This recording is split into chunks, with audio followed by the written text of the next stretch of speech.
Hi everyone, in today's video I'm going to check out the new Arks of Omen Grand Tournament Mission Pack, how it compares to Nephilim, the now out-of-date mission pack, and what this all means for us Guard commanders.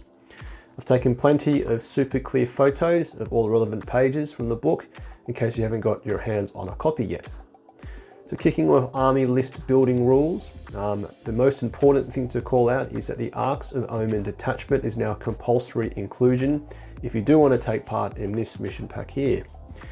It costs you no command points. You can also take a single patrol detachment or super heavy auxiliary detachment for also 0 command points as well. What this practically means for us is that bringing Tempestus signs in their own dedicated patrol is now also an option. And the cost to use Warlord traits and relics hasn't changed, costing you 1 CP respectively. But there's now a new one called Heroic Support for 1 command point, which allows you to take previously restricted single-use units as called out in the codex. So in our example, we've got the Commandant units being Creed, the Cadian Castellan, and Colonel Ironhand Strachan, where previously, because they had the Commandant keyword, you could only bring 1, now you can bring 2, which is always nice. As you know, the Arks of Omen detachment provides a boatload of flexibility, as spoken about by everybody else on the internet, and also in one of my previous videos. For Astra Militarum, probably the major flexibility will come in 12 infantry unit types across the 3 compulsory, and then the remaining 9 you can bring in the wider detachment. Overall though, I do think the Arks of Omen detachment doesn't give Guard a whole lot more than it didn't already have. Potentially the brigade has been improved now. We don't have to bring 3 fast attack units, where I know a lot of people struggled because they weren't sentinels, weren't always the jam. Beyond that, the actual order of playing the game, particularly the pre-game setup as in determining attacker and defender and choosing secondaries, has all remained the same compared to Nephilim. The only key thing to call out is actually that reinforcements now cost you nothing. And you still have to put a maximum of half of your army into reinforcements, a restriction, but overall this will boost the CP that you're starting on and give basically everybody the same flexibility, which I think for Astra Militarum could be helpful, particularly if you're playing in competitive missions or styles of missions where there's limited terrain to hide all your units. Stick some in reinforcements and potentially avoid a nasty first term alpha strike from a super shooty enemy army like Tau, or perhaps the new Space Marine list that will come out. Right, now moving on to the generic secondary objectives. The objective family of Purge Enemy, you've got Assassinate, which now rewards a command point if a troop unit has killed an enemy character. This for certain armies is much better than for other armies, and I definitely say for Astra Militarum it won't come up a lot, unless you very carefully sort of sequence your firepower and have a sole infantry squad finish off a character. Or maybe you've just got boatloads of infantry and they manage to pick off an enemy character in the late game and push through the Invul Sailor Feel No Pains that most characters have these days. Next we've got No Mercy, No Respite, and Grind Them Down. Again, you are getting 1 command point if a unit is killed by a troop unit, but given this is in the same family as Inflexible Command, it's going to be pretty bloody rare for Astra Militarum players to take, given also that we always typically take a lot of units compared to most other armies. Now Warpcraft, all of them have remained the same except for Psychic Interrogation. It's now Warp Charge 5, not 4. And a key requirement now is that the Psyker must be able to see the enemy character or characters. So no more hiding behind walls, rolling 2 2s and getting easy 3 command points. Definitely a bit harder for our opponents to get. And if you are taking Astropath or Primaris Psyker, it's also slightly harder for us as well, obviously. Now Battlefield Supremacy has been boosted with behind enemy lines, now rewarding 3 victory points for 1 unit behind enemy lines as opposed to previously 2. You still get 4 victory points for having 2 units behind enemy lines, so certainly it's improving things there for a lot of armies, particularly any fast attack units like pesky Harlequin jet bikes or Aldari as well. Engage All Fronts is also slightly easier to get the maximum of 3, where if you are in 4 table quarters, you've only got to be 3 inches, not 6 inches away from the table quarter. Now both of these obviously sit within the same family as Boots on the Ground, and given how easy Boots on the Ground is to use, you're probably really ever going to use either of these 2 of them. And finally, Shadow Operations remains completely unchanged. No changes there at all. Right now into our faction-specific secondary objectives, we've now got 3, previously 4, with special orders being removed. Special orders basically required you to have an infantry unit within 12 inches of an officer and perform an action on an objective that wasn't in your deployment zone, rewarding 2, 5, 10 or 15 if on 1, 2, 3 or 4 or more objectives. It was really hard to pull off, so it won't be missed given it was pretty crap. What's weird though is we've kept Lasgun and Bayonet, which is way worse than special orders. Lasgun and Bayonet could potentially work into Horde army list opponents, and if you had plenty of artillery to destroy units hidden on objectives.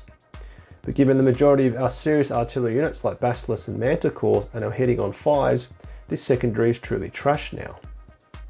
What isn't trash, of course, is boots on the ground, which remains very powerful. The platoon infantry keyword requirement obviously works within the new book and means all infantry squad variants, Sly Marbo, Kazrakans, heavy weapon teams and Scion squads can contribute to this. Sly Marbo being included in this is neat, and it could lock in that 4th table quarter to secure, and will be harder to screen given he's only a single unit, a model. This objective has and will continue to be a very high scoring one and really make Guard a very competitive army now we've got a new codex. You should always be aiming for at least 10 victory points on this secondary objective, given all you need to do is sit in 2 table quarters for the 4 scoring turns and then get a single unit into a 3rd table quarter for 2 turns, or even get up a command squad with the banner into the center of the board. And a flexible command has likewise been buffed to be even easier to achieve. It uses the platoon infantry keyword, so those units mentioned earlier must be near a friendly officer. Note the word officer only, so that can be either infantry or tank commander officers. It is also made easier as you don't have to worry about other infantry units as per the Nephilim version, which required all infantry units to be within 6 of an officer. So Bulgrams charging off into the distance no longer breaks the secondary. Also made easier is the vehicle requirements, with them needing to be near an officer unit within 12 inches. So a Cadian Castellan or a strung out command squad can now contribute. A key note is that the Field Ordnance Battery, Valkyries and Baneblades have neither the infantry or squadron keywords, so none of those need to be within range of an officer, and they can go anywhere they want to. Finally, the kill aspect of this has been boosted to rewarding 2 victory points previously 1, and requires any unit that received an order to kill an enemy unit. This is great, meaning a Rough Rider squad given fixed bayonets, Bulgrams with the at all cost order, or a Baneblade being blessed by Lord Solar with any of his mechanized orders can contribute to this kill secondary aspect.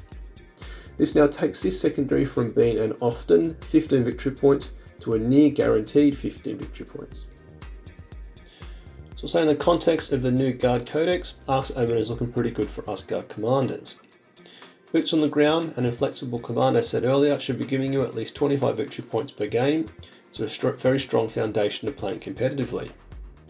As to Armour of Contempt, which is now removed from Astra Militarum vehicles, it's obviously gone for all other armies, which means whilst we are less durable, all our AP1 weapons, which is actually quite a few including heavy bolters and flamers, and also las guns with a take aim order, will actually cut through to 4+ saves on Space Marines or Sisters of Battle.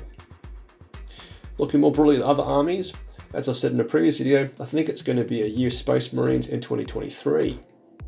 I went into a friend's Black Templars list last week, and he took an old school Space Marine shooting castle. A key balance data slate change for Space Marines is that they can stay permanently in a chosen doctrine, with Adam staying in Devastator doctrine. This gives all heavy weapons an extra pip of AP, so putting plasma incinerators on dreadnoughts onto an AP5, which without Armour of Contempt is cutting straight through a Leman Russ battle tank. This is supported by the Space Marine secondary Codex Warfare, rewarding victory points for destroying a unit whilst in a certain doctrine. This was previously limited to 5 victory points for the 3 doctrines, but is now completely uncapped, meaning you can score any number of victory points as units are destroyed by heavy weapons, for example, whilst they're always in the Devastator doctrine. This is wildly good for an army that can usually get units down to a ballistic skill of 2+ and rerolling hits, with exploding hits as well in certain Space Marine army types. I got slapped pretty hard by Adam, however I didn't play that well, but his list felt very much like a late 8th edition, early 9th edition Space Marine list, with units all clustered around key characters getting out plenty of rerolls. Combine this with their points drops across the board for Space Marines, I reckon they're really going to have a good year this year. But yep, what do you think of Arks of Omen for us Astra Militarum players? Have you had a chance to play it yet in a tournament? I'd love to know in the comments. So as always, if you want to support me, you can do so with a like, comment, or by subscribing, joining my Patreon Platoon, or even buying some channel merchandise. So keep your bayonet sharp, las gun oiled, faith in the Emperor strong, Patreon Platoon, sound off. Tank Commander Glenn, Tank Commander Mitchell, Tank Commander Watchdog Van Etten, Colour Sergeant DuPont, Sergeant Broxius, Adal, the Colonel Merrill, Veterans Gibson, Hall, Lundeen, Guardsman Beard, Coquelin, Flint, Hills, Malik, Nitton, Nguyen, Smith, Tom, Tompkin, Conscript Bosun, England, Gilliam, Goodwin.